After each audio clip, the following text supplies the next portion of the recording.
Okay, so let's unpack this. We've all been there, right? You're staring at a huge spreadsheet. Maybe it's got a million phone numbers in like 20 different formats. Or you're scanning these giant log files, Yeah. trying to find one specific string that almost looks like what you need, and, your simple find and replace just completely fails you. It's chaos, total chaos. And today, we're doing a deep dive into the tool that brings order to that chaos. Regular expressions, or, regex. Regex. If you deal with data, with code, really any large amount of text, this is your foundational superpower. It absolutely is. I mean, the core definition is that a regular expression is a sequence of characters that makes a search pattern. Right. But that definition, it just feels too mild. This isn't just a search. It's more like a dedicated, concise language. It's a universal grammar for describing patterns in text.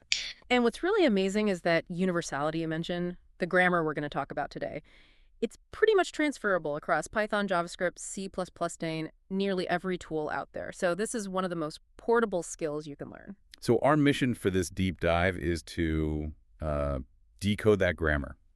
We want to move past the simple definitions and really unpack the syntax, show you how these building blocks don't just find text, but can reshape and validate it. And by the end, you'll really understand the intelligence running underneath almost every data system you interact with. Okay, so let's start with the fundamental question. Why do we even need this specialized pattern language? Why isn't a simple Control-F search good enough? Well, it's a great question, and the simple answer is that Control-F searches for the content. And Regex searches for the structure. Exactly. When you know the exact string you're looking for, a simple search is fine. But in programming, in data science, you often know the type of thing you're looking for, but the content itself changes every single time. Think about input validation. Input validation is the perfect example. So if I'm running an e-commerce site and I ask you for a zip code, right, I don't know the exact 5 digits you're going to type in. Of course not. But I do know it must be 5 consecutive digits. That's a structural rule. Precisely. And Regex lets a system define that rule 5 digits back to back and check if your input conforms to it instantly. It ensures data integrity. But it goes way beyond that. It's the engine for huge text operations, like searching petabytes of log files for a very specific error format. Or automating the replacement of complex patterns across thousands of documents at once. That's it. It's the gatekeeper and the cleanup crew for structured data. And what's so fascinating is how much power is built from just a handful of symbols. So let's dive into that basic syntax, the toolkit that actually forms these rules. I think we have to start with boundaries, with anchors. Anchors, right, because they define what you're searching within. So we use the caret symbol, the pattern, that signifies that a pattern has to match the absolute start of a string. The very beginning. Yeah. The very beginning. And conversely, you have the $sign, which matches the absolute end of a string. So if you put your whole pattern between the caret and the $sign, you're basically saying the entire thing from start to finish must match this pattern and nothing else. Right, which is, absolutely vital for strict validation. Okay, what's next? Then we have the universal placeholder, the period, or the dot. The wildcard. The wildcard, exactly. It matches any single character, well, almost any character, usually not a new line.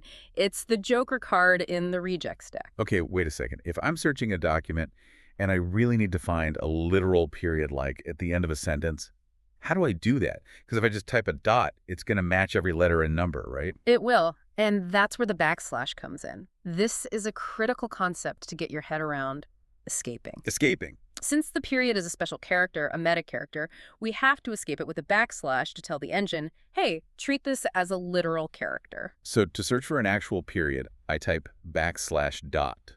That's it. The backslash strips away the special meaning. You do the same thing for a plus sign or a question mark, or even for a literal backslash, which would be, you have to master escaping. That makes sense.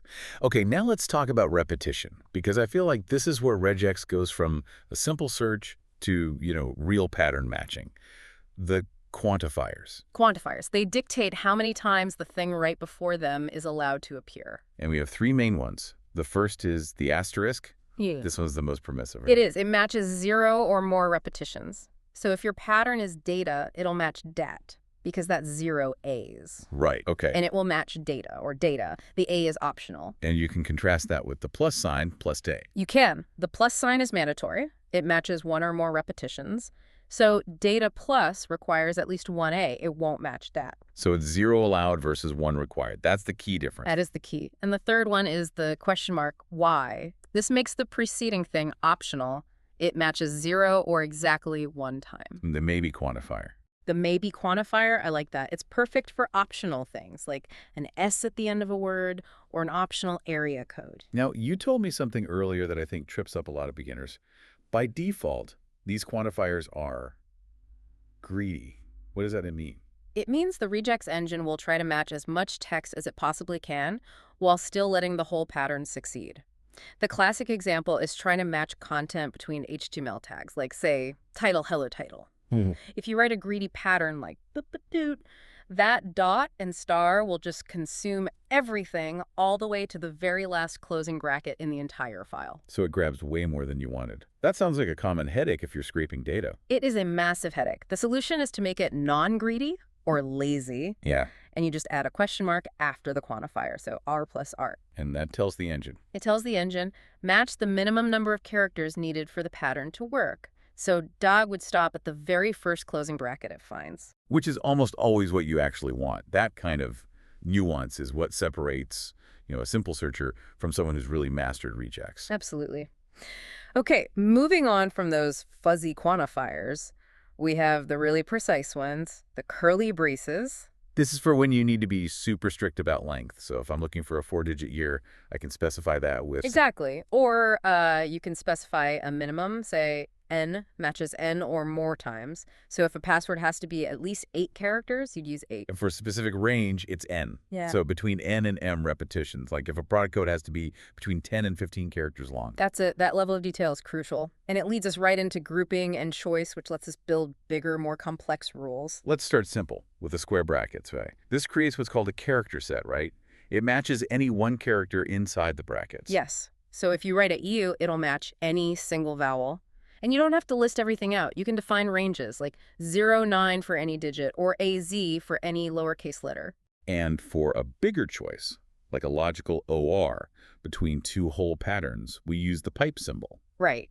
So if you want to match, say, cat or dog, your pattern would just be cat dog.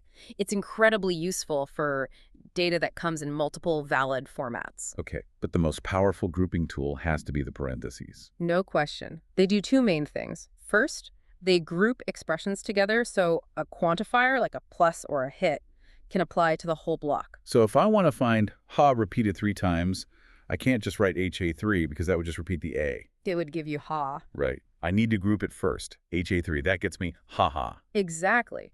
And that's the first function. But the second function is arguably even more valuable for data processing. It's called capturing. Capturing. When you use parentheses, the engine actually saves the text that match the pattern inside them. These are called capture groups. And what do we do with that captured text? We can use it. We can refer back to it either later in the pattern or more commonly when we're doing a find and replace.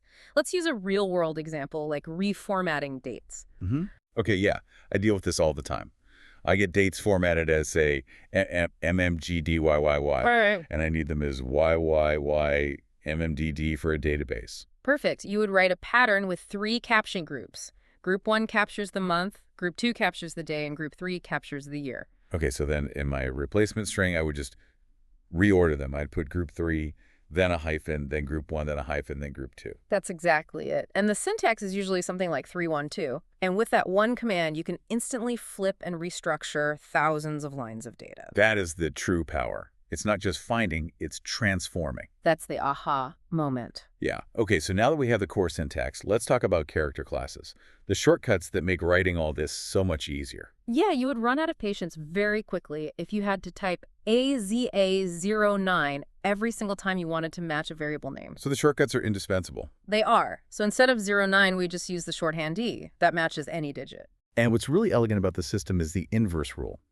If lowercase d is for digits, Uppercase D is its opposite. It matches any non-digit character. and that negation is sometimes more efficient, isn't it? It can be faster to define what's not allowed than to list everything that is. Much faster. And we see that same principle with word characters. Lowercase w is the shortcut for any word character. So letters, numbers, and the underscore. And its inverse, uppercase w, matches any non-word character, punctuation, symbols, that sort of thing. Right. And the last big one is white space, because text files are messy, right? You've got spaces, tabs, new lines. The SAS handles all of that. Lowercase s matches any white space character. And, you guessed it, uppercase s matches any non-white space character. These classes let you focus on the structure of the pattern, not on listing out every single possible character. So now we have all the pieces. The anchors for boundaries, quantifiers for repetition, groups for capturing, and classes for content. Let's synthesize this and try a complex application. We mentioned a phone number earlier, like 123-456-7890.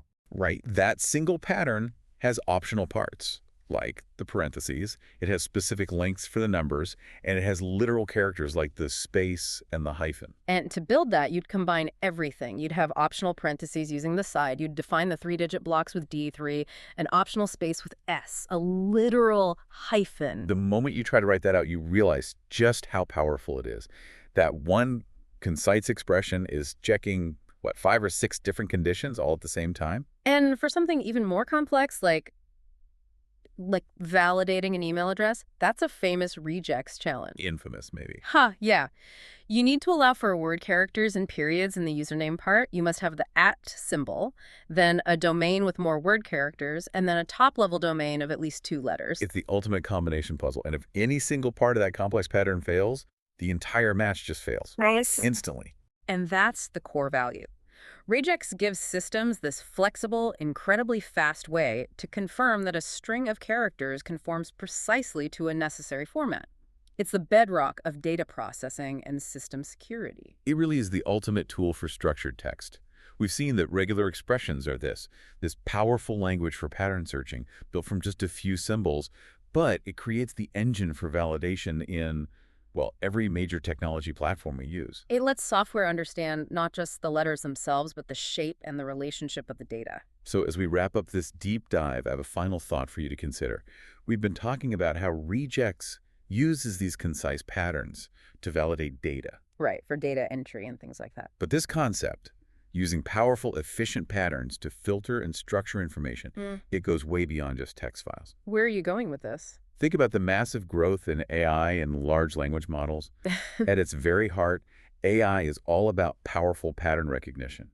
So understanding the principles of Regex, the anchors, the repetition, the grouping, it's almost like you're learning the fundamental logic of how to communicate structural intent to a machine.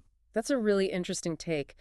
When you write a prompt for an AI, you're not just giving it words, you're trying to give it a structure to follow, a pattern. Exactly. So the next time you're trying to organize data or even just writing a prompt, think about that power of concise structure. You can use that fundamental skill yourself to make sense of this whole new world of information. That's it for this deep dive into regular expressions. We hope this knowledge helps you not just find the patterns lurking in your data, but actually define and master them.